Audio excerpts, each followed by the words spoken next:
Hello, everyone. So just to get this video started, this is going to be week 3 for English Language Arts. So I have my packet right here, and I'm just going to go over a few things first. So we have the vocabulary on our first few pages, the first 1, 2, 3 pages. I'm going to skip to the next section right here where it says identification and application. I'm going to skip that section.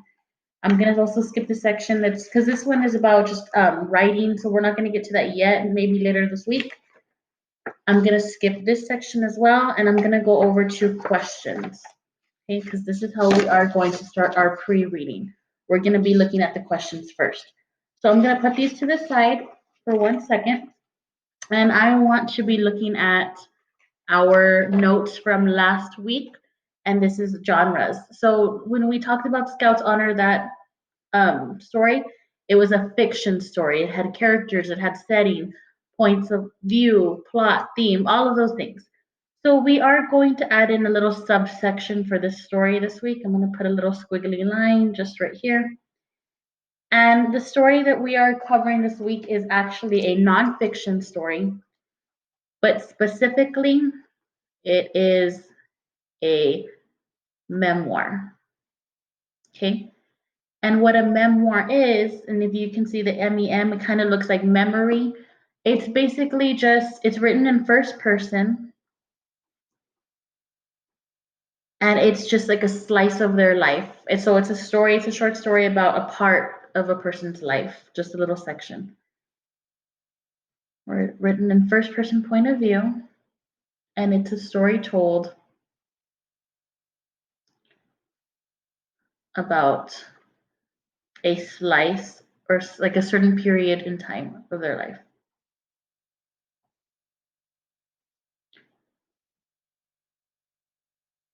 Okay, so that was for memoir.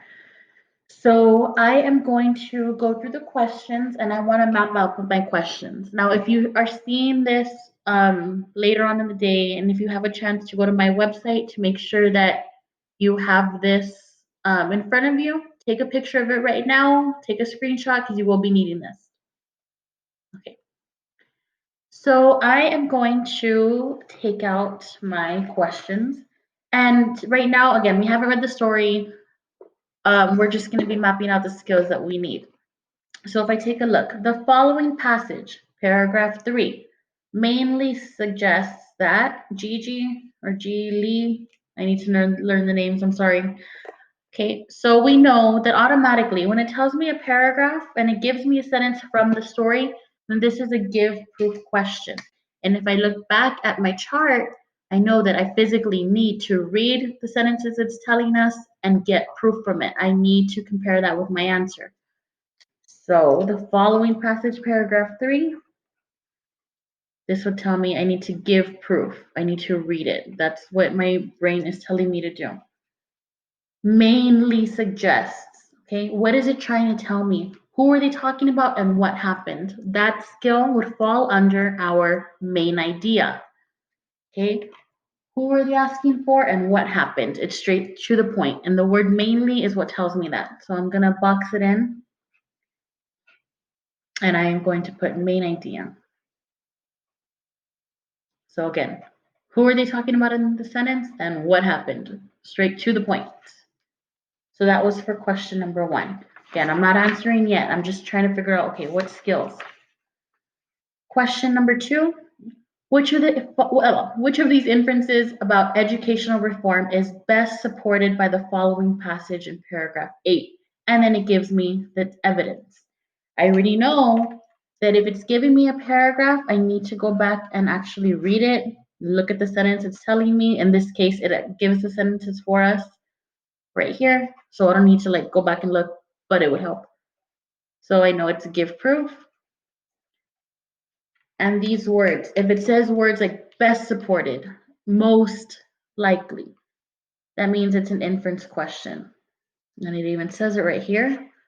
So I need to think outside of the box. I need to be careful for distractors, and all the inference notes are in the previous video. So go make sure you watch it because that's important.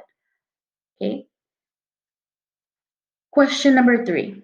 What does the following passage mainly suggest about Ji Li's relationship with her father? Paragraph 10. We see 3 skills in there. 1, giving proof. So I need to find in paragraph 10, I need to give proof, I need to get some evidence about the relationship that Ji Li has with her dad. And again, mainly suggests. Now, the sense that I'm getting from this is that if I have mainly, then it's telling me again, who and what are they talking about? But I notice that it keeps saying suggest. So it's kind of saying, think outside of the box. What is it trying to tell you? You need to make an inference as well. So we've got the main idea. And I think that was again green. Yeah, green is also main idea, and so is inference. And I'm getting my colors from my chart right here. Who are they talking about and what happened? And I need to make an inference. I need to be on guard, be careful for distractors and all of that. So there's 3 skills. 1, 2, 3, with give proof be the easiest, and then you work your way that way. I should have changed the numbers on, I'm sorry. Okay, but we haven't read the story. It'll get easier when we actually do read it. All right, question number 3, or number 4. Which of the following details from the text mainly reveal about Ji Li? Paragraph 18. Paragraph 18 is a give proof, and once again, mainly reveal.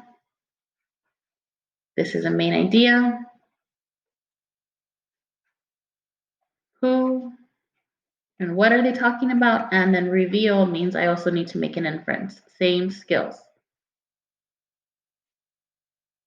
Okay. Question number 5. Which of the following inferences about the interrogation is best supported by the text? If it says I need to be supported by the text, I need to go back and get some evidence from the story. I need to get a sentence that tells me that. So that's a give proof question. If I see best supported inferences, I need to be on guard. I need to think outside of the box and use my prior experience, my schema, what I already know in order to find my best answer. That is for question number 5. Okay, question number 6. Which sentence from the text most strongly supports the answer to question 5? So most strongly is definitely an inference. I need to use what I've read plus what I already know in my previous experiences, everything I've been through in life, in order to answer the question. Now be careful because it's saying to refer back to question 5. So you need to find proof of that. You need to make sure it backs it up.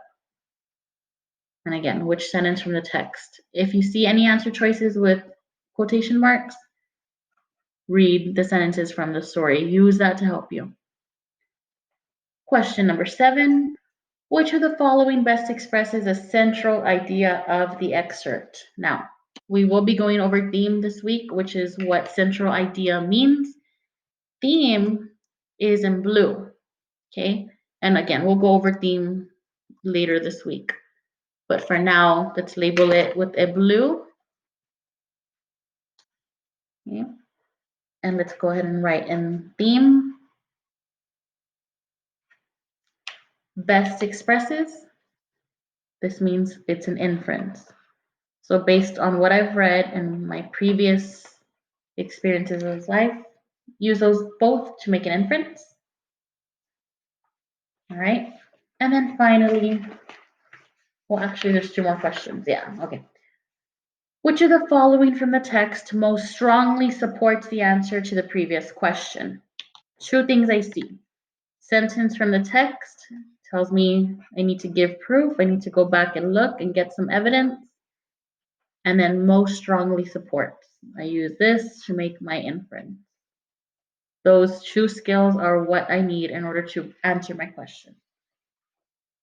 Questions number 9 and 10. If it's talking about dialogue, I just need to find out who said it in the story. So this is just to give proof. I can go back and look and find my answer. Easy question.